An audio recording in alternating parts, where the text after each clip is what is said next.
Hey, what's going on? It's Ninja Nick, and this is everything that you need to know about backpacking on a motorcycle. So first of all, when I say backpack, I'm not talking about this. I'm talking about a passenger. So the passenger kind of resembles a backpack because they're sitting behind you, hanging on. My Ninja 400 has two sets of pegs.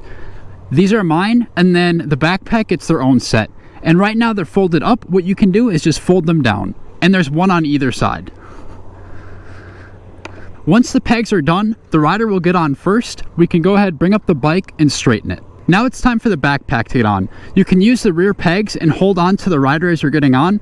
And also one thing to watch out for is the exhaust. It may be hot, so don't put your foot on it. So I'll let my passenger get situated. I'll see if she's okay, if she's ready, and if she is, perfect, I'll start the bike and then we'll get on our way. Your job as the backpack is just to enjoy the ride. Just go with the flow of the bike. Which means don't lean in any opposite direction of a turn. Again, just go with the flow of the rider.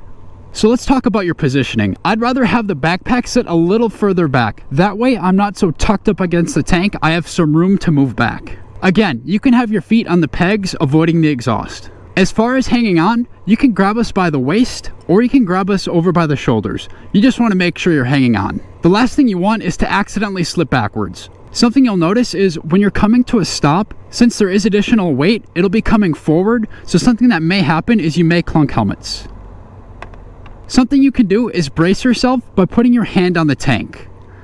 With that hand on the tank, that's going to brace yourself and that's going to take a lot of pressure off of the rider. Here's a tip for the rider. As you're coming to a stop, you can actually squeeze the tank with your legs. That's going to help brace yourself too. Another tip for the rider, because there is additional weight, it will take more time and more braking power to come to that stop. Same thing for accelerating. It may take longer and you may have to roll on the throttle a bit more.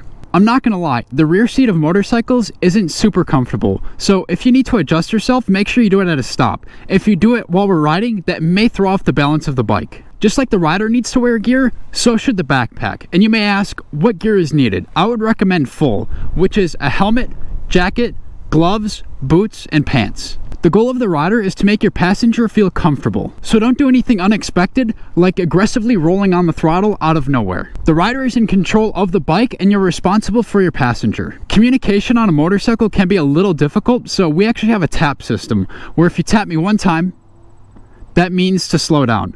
If she taps me twice, that means to stop. And every time we come to a stop, I'll turn around and I'll ask her, how you doing? How you doing?